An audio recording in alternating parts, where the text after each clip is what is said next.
Ini adalah nomor dari Speedy kita atau Indium kita. Di belakangnya tambah @telkom.net. Nggak boleh salah ya. Kemudian passwordnya, kalau dia berupa angka, dia terdiri dari 9 digit. Ya, terdiri dari 9 digit angka. Kalau berupa karakter maksudnya adalah terdiri dari angka dan huruf. Itu biasanya 10 karakter. Jadi di antara 10 itu terdiri dari kombinasi angka dan huruf. Oke. Misalnya kita anggap ini nomor dari Speedy kita, @telkom.net. Passwordnya kita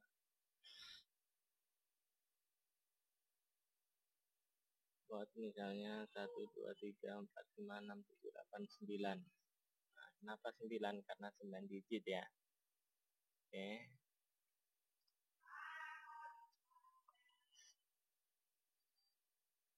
Ini kita nonaktifkan saja kalau lebih dari satu LAN ya. Atau biasanya koneksi defaultnya dari sini, kemudian default route-nya itu berurut. Itu kalau konsep dari mikrotiknya adalah load balancing. Jadi kali ini yang saya bahas adalah kita punya 2 LAN. Yang satu LAN itu khusus untuk game, dan yang satu lagi kita khususkan untuk browsing. Nah, simpel kan? Jadi yang satu game, yang satu browsing. Gitu. Paham teman-teman ya? Oke. Misalnya kodenya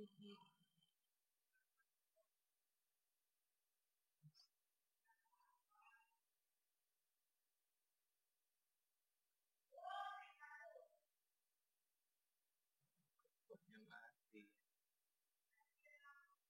Kodenya keliru nih teman-teman. PPOE. Oh, sorry teman-teman. Keliru ini ya, PPOE client. Nah, ini baru benar. Jadi usernya di sini.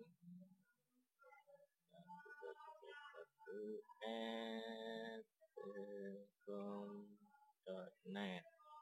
Passwordnya 123456789. Ini dia. Default route ini kalau kita ulang lagi ya. Kalau kita pakai satu LAN atau kita pakai load balancing, nah ini kita perlukan. Nah, load balancing 4 LAN. Misalnya satu, nanti pada interface berikutnya itu 2, 3, dan 4. Begitu seterusnya kan. Karena kita 2 LAN dan tidak failover, artinya LAN ini ketika putus koneksi di sisi browsing, orang nggak akan bisa browsing. Nah, di situ kelemahannya. Nah, kalau failover itu kelemahannya. Ketika LAN browsing terputus, yang aktif itu LAN game, maka di dalam satu LAN game itu akan bercampur antara jalur browsing dan jalur game. Nah, itu kenapa saya tidak tertarik menggunakan teknik itu.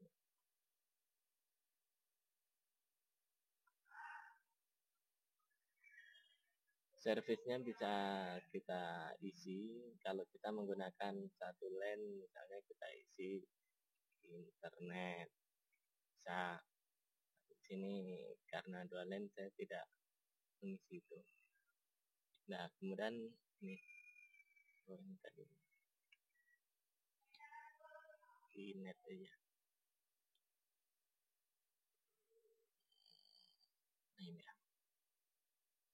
Interface ini merupakan interface in. Ini apa out ya? Jadi dari modem masuknya ke Ethernet ini. Jadi dari modem bridge itu masuk ke Ethernet 3 ya. Dan juga dia sebagai Ethernet out 0 ya. Ethernet 3 ini merupakan Ethernet out. Jadi ketika dari sisi LAN dia melakukan request, itu diteruskan oleh Ethernet 3, Ethernet out ya. Oke, nah jadi seperti ini. Apa tandanya dia terkoneksi? Tandanya adalah ada R di depannya dan ada traffic baik TX. TX itu transfer atau transmit, RX itu receive.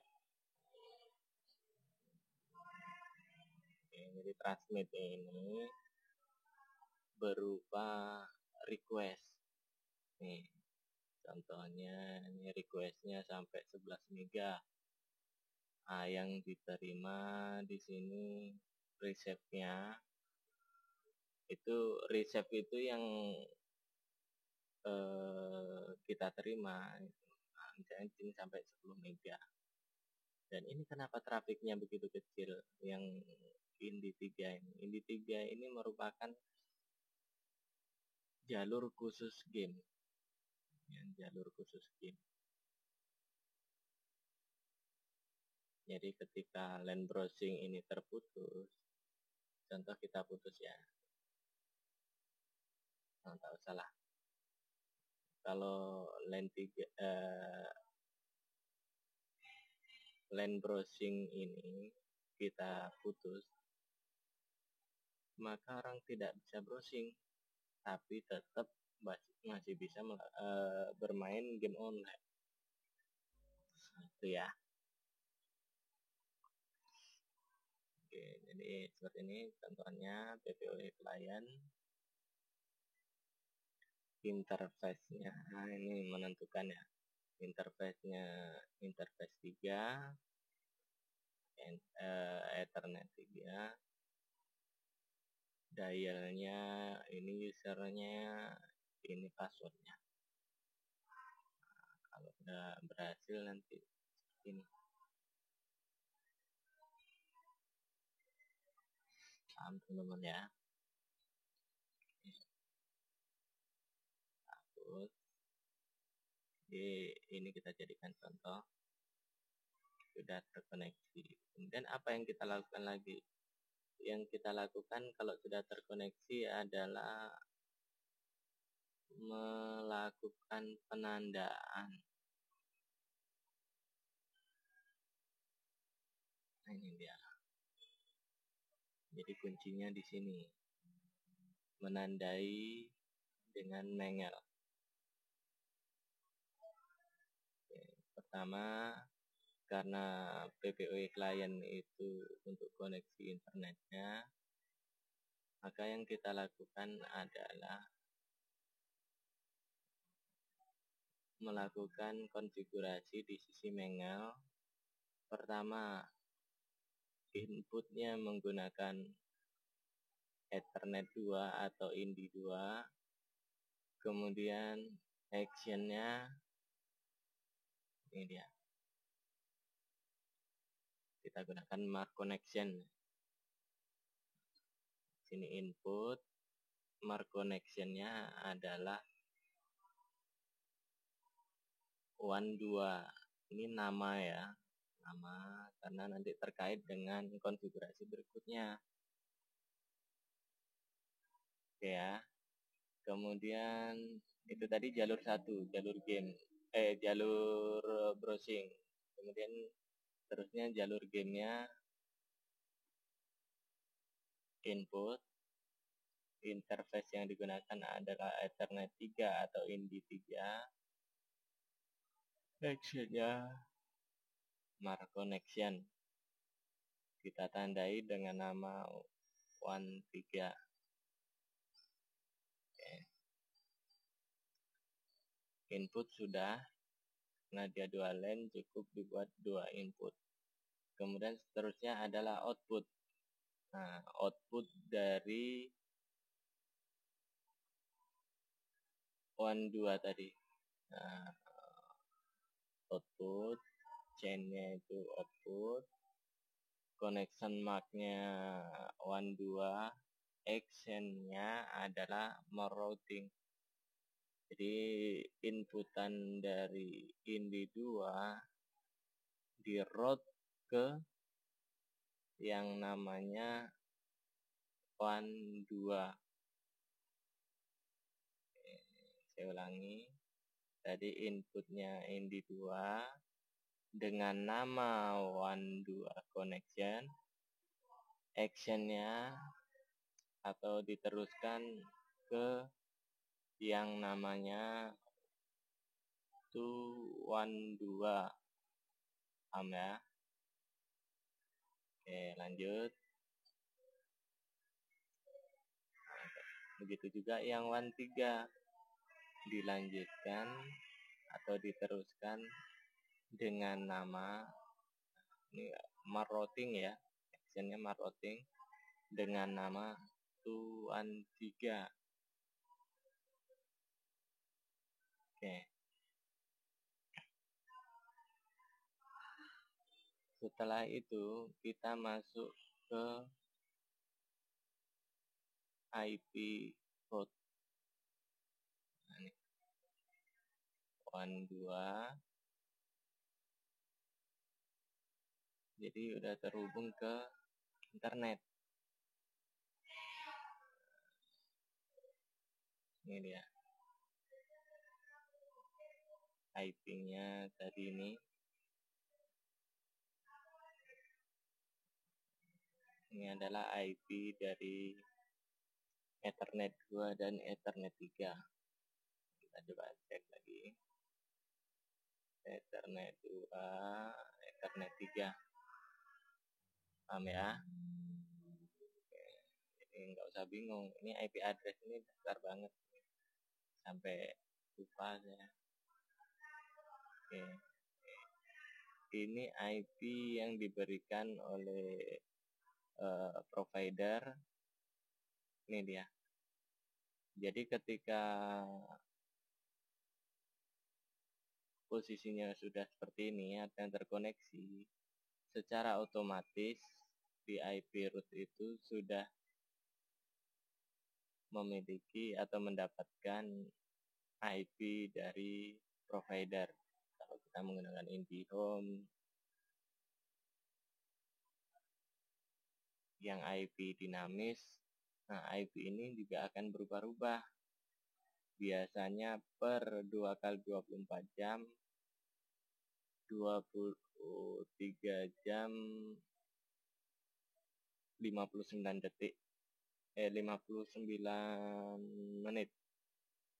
Berarti hampir 3 hari IP ini akan berubah. Oke. Balik lagi kita ke Mengel. Nah, tadi karena konsepnya adalah memisahkan jalur game dan browsing, artinya satu lane untuk jalur browsing, satu lane untuk jalur game, maka yang kita lakukan adalah membuat jalur khusus untuk game atau menandai. Nih. Jadi chain yang kita gunakan adalah routing, pre-routing. Ini protokolnya TCP. Destination atau DSD portnya adalah ini.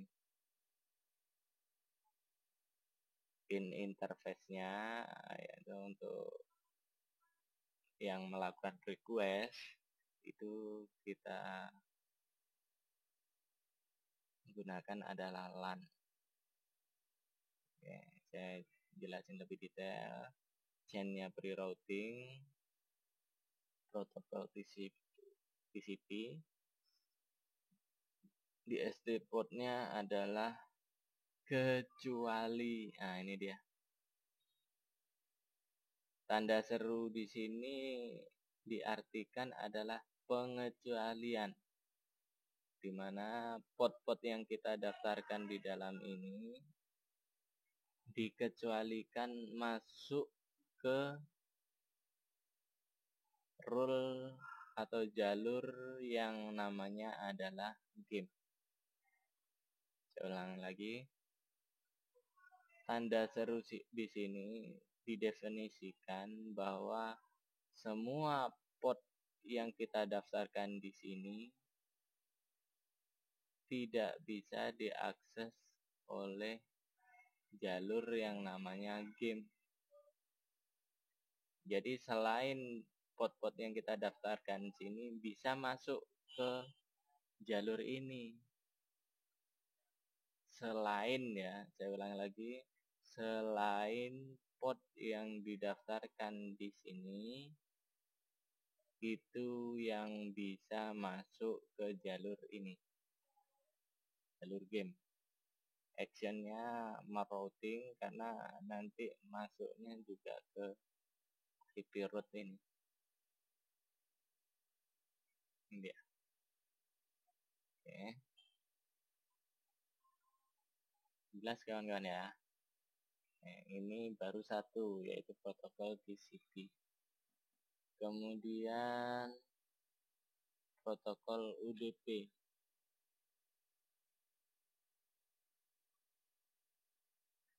Nah, di protokol UDP ini sama juga. Sebenarnya untuk pengecualiannya di protokol UDP ini misalnya cukup port 53, port 80, dan port 443. Kenapa saya masukkan daftar portnya sama seperti daftar port di TCP? Karena ternyata teman-teman, hampir semua port yang saya daftarkan di sini ini port di TCP-nya memiliki traffic yang di luar dugaan saya. Trafficnya bisa sampai sekian mega, makanya saya tandai di sini dikecualikan di port UDP.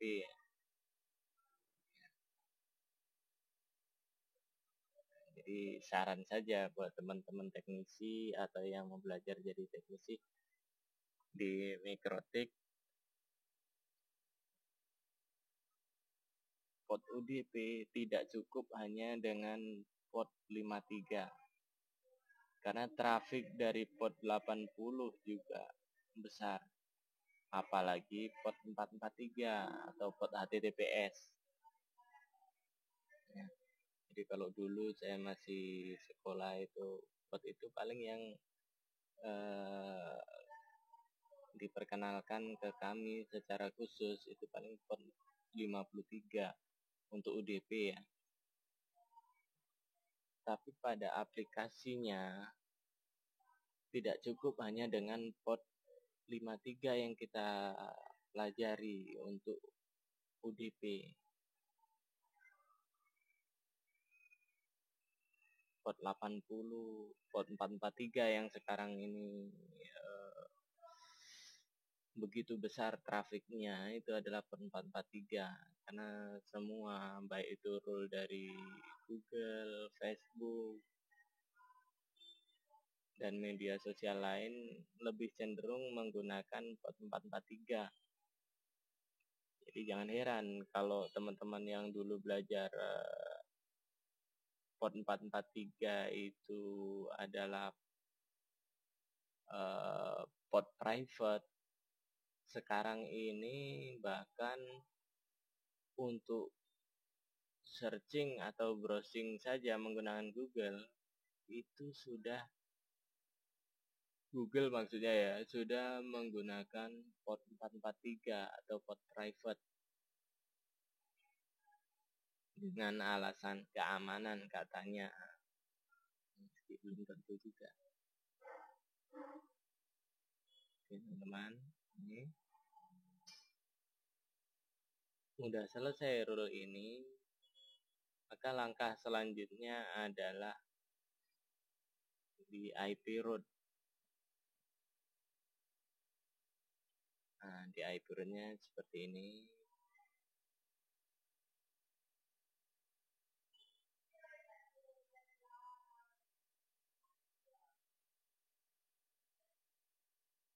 Oke. Jadi satu rule kita buat ini. Gateway-nya Indy 2.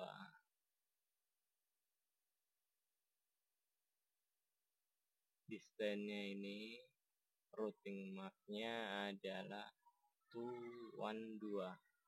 Di sini kan ada beda nih. Ada 212, ada 213, atau game, dan juga main. Oke.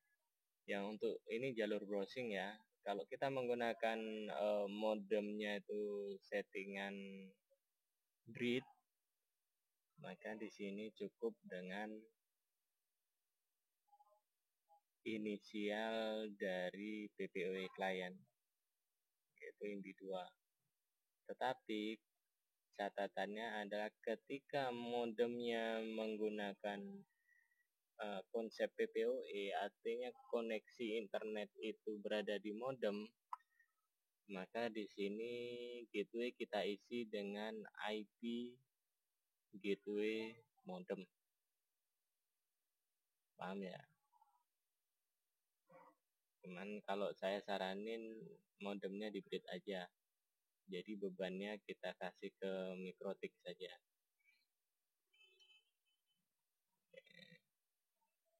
Kemudian setelah itu kita buat adalah routing mark untuk jalur 3 atau Indy 3 atau Ethernet 3, yaitu rule untuk jalur game. Nah, setelah itu kita sisipkan lagi Indy 2,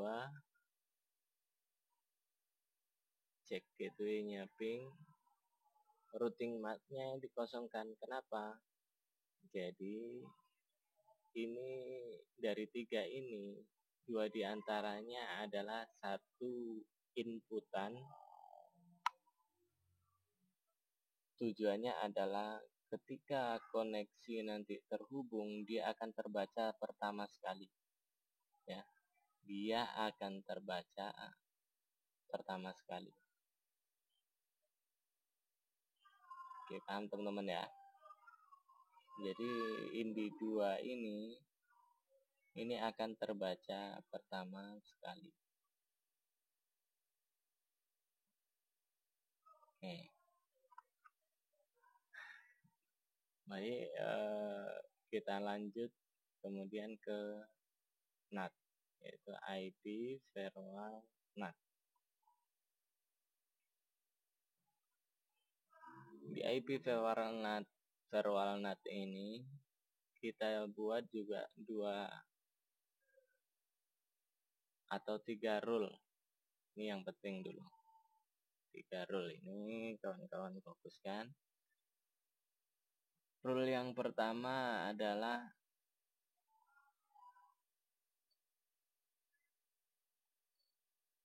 akses untuk kita terkoneksi ke jalur browsing, ya, chain-nya itu SRC atau SOSNAT, NAT itu kepanjangannya adalah Network Address Translation. Kemudian output yang kita gunakan adalah INDI2. Artinya request yang kita lakukan atau receive yang kita butuhkan itu melewati INDI2. Nah, actionnya adalah masquerade.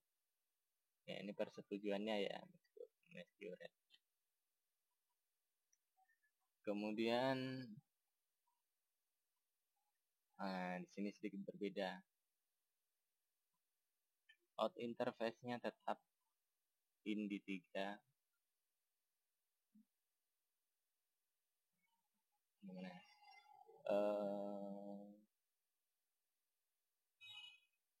Chain-nya SOSNAT, protokolnya TCP, destination port-nya ini pengecualian.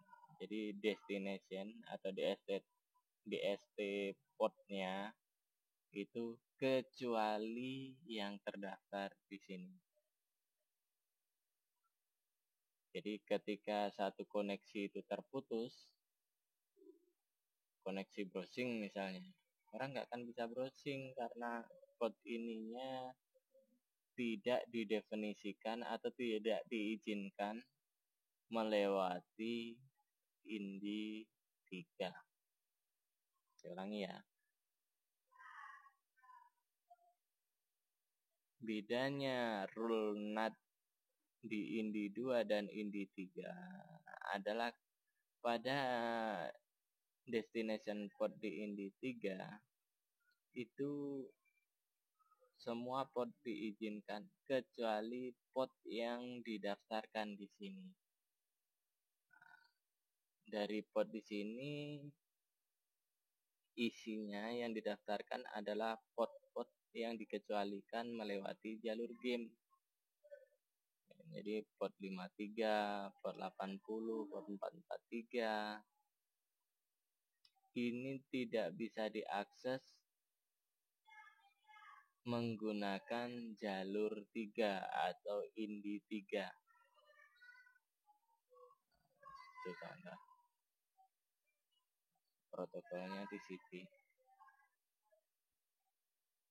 Bagaimana dengan UDP? Ya, yang port UDP juga tidak bisa.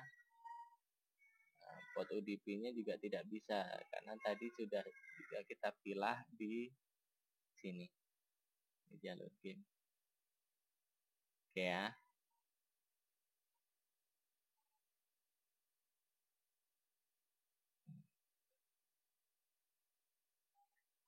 Selanjutnya yang SRC-NAT chatnya, kemudian source address-nya ini IP lokal, action-nya masquerade. Oke.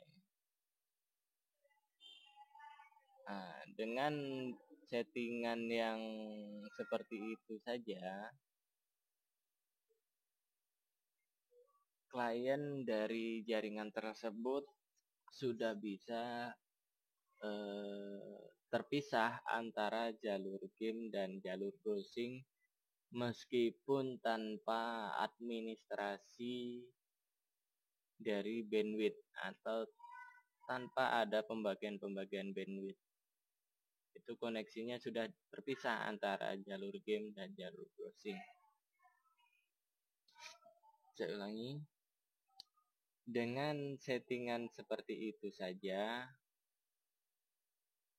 jalur browsing dan jalur game sudah terpisah. Jadi tanpa pun ada pembagian bandwidth, misalnya untuk jalur game kayak jalur browsing seperti ini. Nah, ini saya loskan. Itu jalur game sudah tidak terganggu. Bentar, teman-teman. Ini adalah IP service list. Kita disable. di jalur game sudah tidak terganggu oleh jalur browsing. Oke, kita lihat di sini, kita buktikan.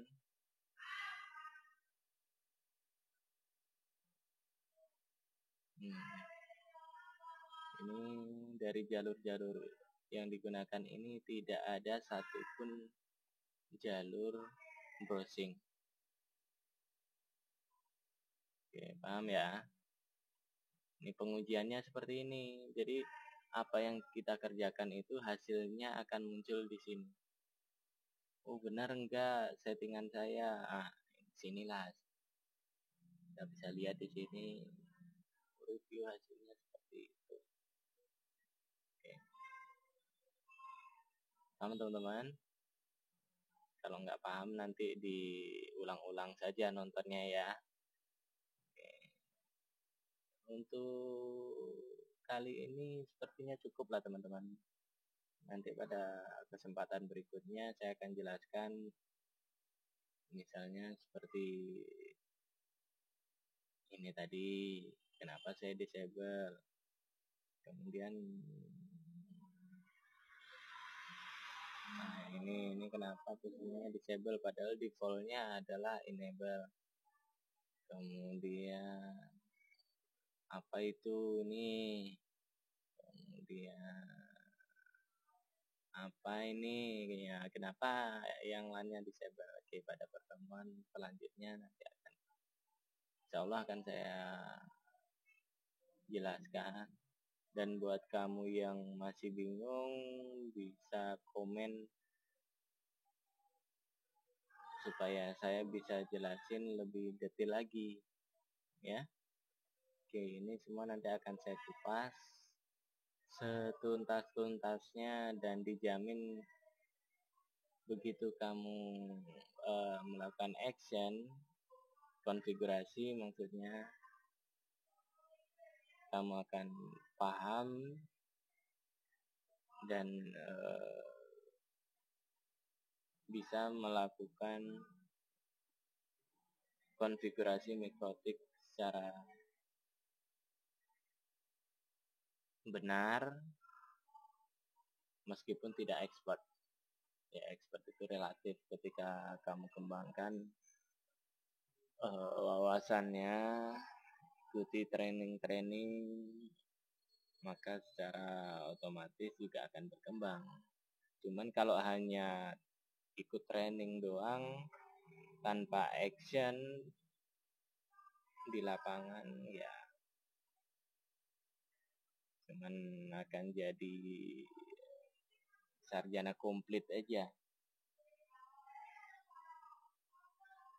Oke, seperti judul jadi channel saya itu sebenarnya keresahan saya karena banyak sarjana sekalipun memahami tentang IP address ini, memahami tentang subnetting, IP address, IP versi 4, itu masih banyak yang dangkal. Dengan catatan bukan berarti saya ini udah expert ya, cuman saya sudah lelah aja untuk belajar, makanya yang sedikit yang ada sama saya share aja. Jadi begitu juga dengan memahami IP address, subnetting.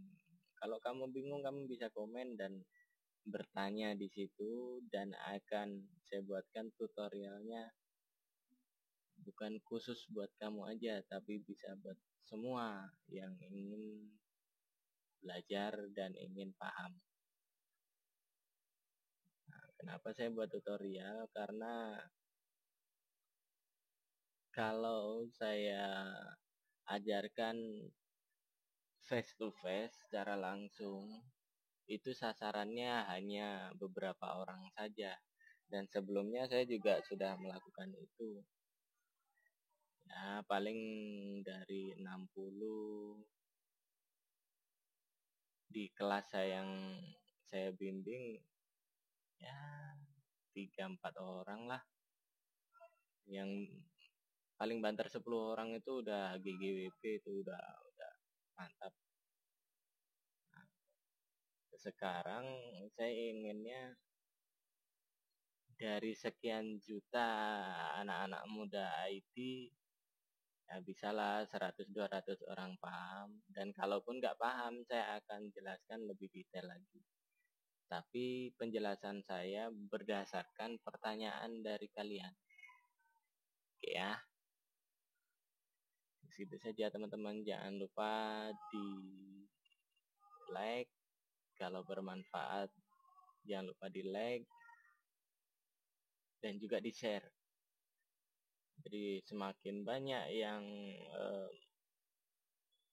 memview dari apa yang tutorial yang saya kasih ini, akan semakin bagus ya, akan semakin bagus. Jadi semakin banyak generasi-generasi teknisi itu bisa belajar mikrotik dan menghasilkan uang dari mikrotik.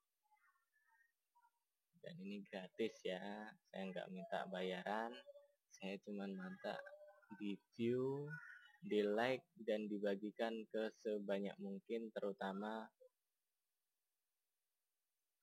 anak-anak TKJ. Oke teman-teman, terima kasih atas perhatian, mohon maaf segala kekurangan. Bye-bye.